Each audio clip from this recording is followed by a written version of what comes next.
O arconte-chefe, imerso em seus poderes de arrogância e ignorância, tem um desejo irado de comandar. Não compreendendo a magnitude do pleroma, ele projetou toda uma estrutura energética a fim de preparar o terreno para a materialização da consciência através de uma cópia falha do pleroma construído por Cristo. Sua vontade é tornar-se a autoridade máxima, o dono de tudo. Porém, uma voz veio do céu e revela ao arconte-chefe: o homem existe, assim como o filho do homem. Barbelô, ao dizer isso, faz com que a imagem do primeiro homem se revele a si mesmo em uma forma humana, refletida nas águas que estão acima do arconte-chefe, como o limite do plano sensível e o inteligível. Aquele que não se nomeia, ao ver a imagem do primeiro homem em forma humana, diz: venham, criemos um homem de acordo com a imagem de Deus e de acordo com a nossa própria imagem, para que essa imagem possa se tornar uma luz para nós. E com seus poderes, auxiliados pelos regentes, eles copiaram a imagem do homem, do Pigera-Damas, em correspondência com as características que observaram. Cada regente ficou responsável por uma característica física. Criaram então, energeticamente, um ser, o arquétipo do homem perfeito. A multitude de anjos, daimones, das hostes do arconte-chefe, os ajudou. Eles receberam dos poderes as 7 substâncias físicas, de modo que pudessem criar o tronco e os membros com todas as suas partes adequadamente arranjadas. A fonte dos daimones, que estão em todo o corpo, é dividida em 4: calor, frio, umidade, secura e a mãe de todas elas, a matéria. Os 4 principais daimones, reflexo pálio das 4 luzes que auxiliam Cristo, são o prazer, o desejo, o luto e o medo, e deles surgem as paixões.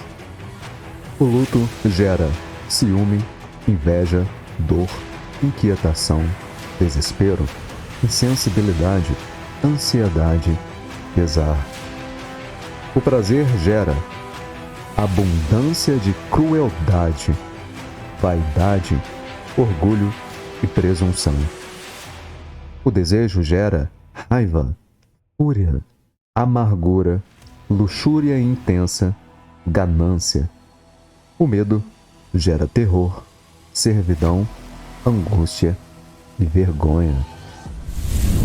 Todos trabalharam juntos, até que finalizaram a criação do corpo psicofísico do ser humano.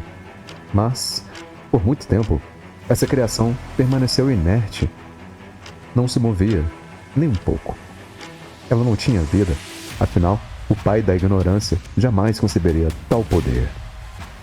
Nesse momento, o homem psíquico, o Adão psíquico, estava criado. Sim, através das forças dos arcontes, mas Sofia jamais deixou de buscar alguma forma de associar essa criação à verdadeira luz. Sofia sente a dor de ver o que o seu filho está criando. Ela se vê totalmente angustiada e pede ajuda ao pleroma para recuperar o seu poder. Para atender a esse pedido de Sofia, Barbelô envia as 5 luzes, Cristo e seus 4 luminares, fazendo com que o arconte-chefe sopre o Espírito verdadeiro, que é o poder da Mãe Universal, no Adão psíquico. Ignorante, achando que esse poder era dele próprio, do arconte-chefe saiu o Espírito da vida, para dentro do corpo psíquico que eles tinham acabado de moldar, segundo a imagem daquele que existe desde o princípio. O corpo moveu-se e ganhou força. Era luminoso. A batalha entre a luz e as trevas está apenas começando, e o que o arconte-chefe jamais poderia imaginar acontece.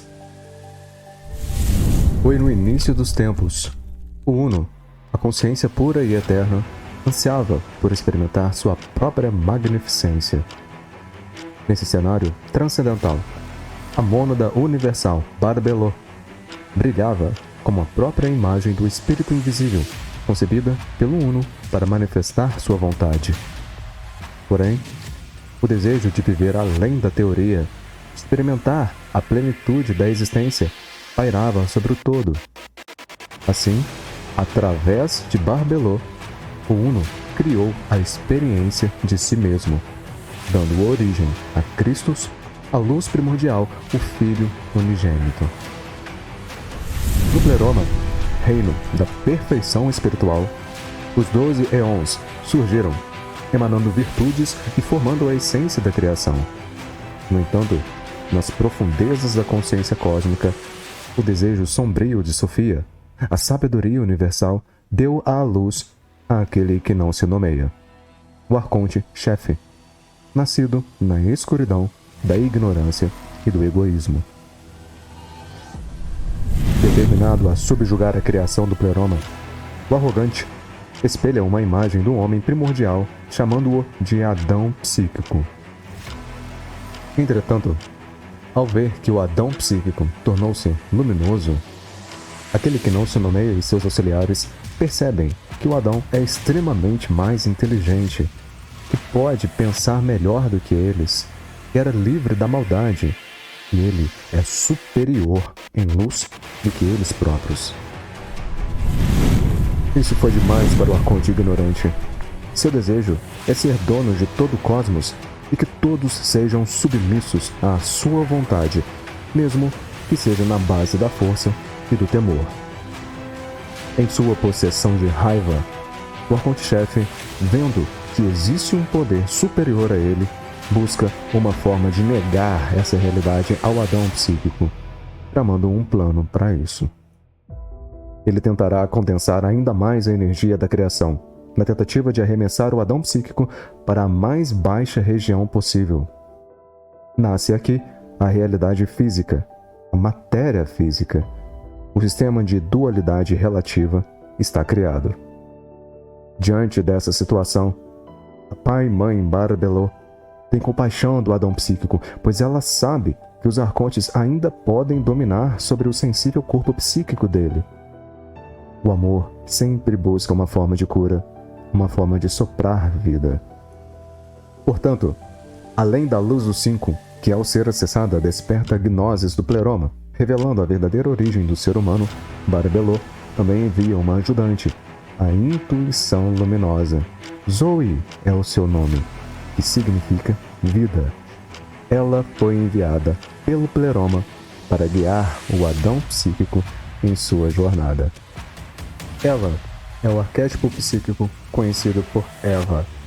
É a Eva espiritual, que ao ser enviada para habitar o Adão psíquico, se esconde dos arcontes para não ser encontrada.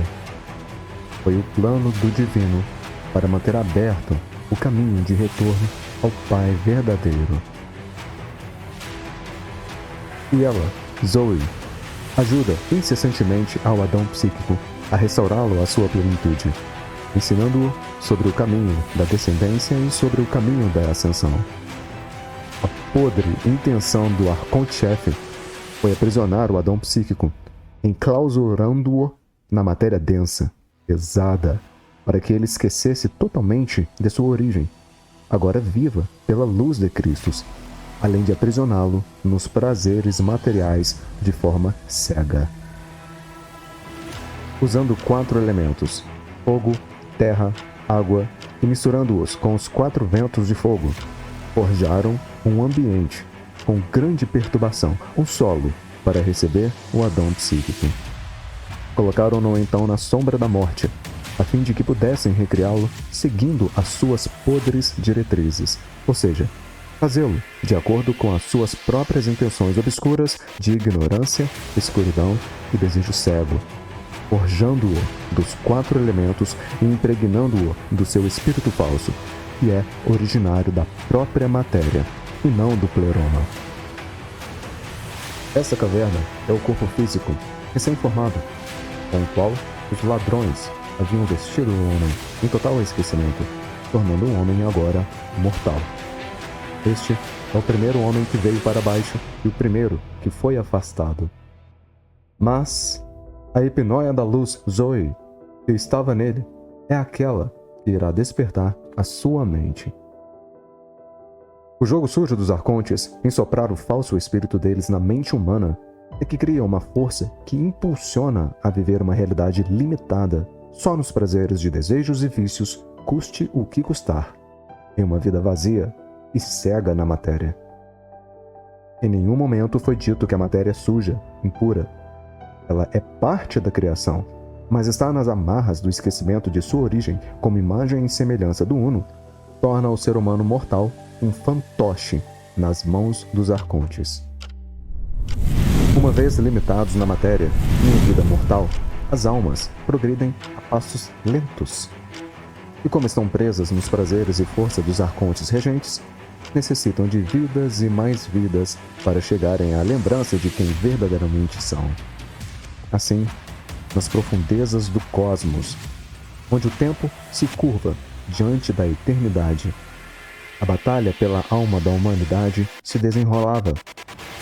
E embora as trevas buscassem obscurecer o caminho, a luz da verdade brilhava eterna, aguardando para ser descoberta pelos corajosos que buscavam a libertação das amarras da ignorância. Mas os arcontes não sabiam de um detalhe. Eles não sabiam que Zoe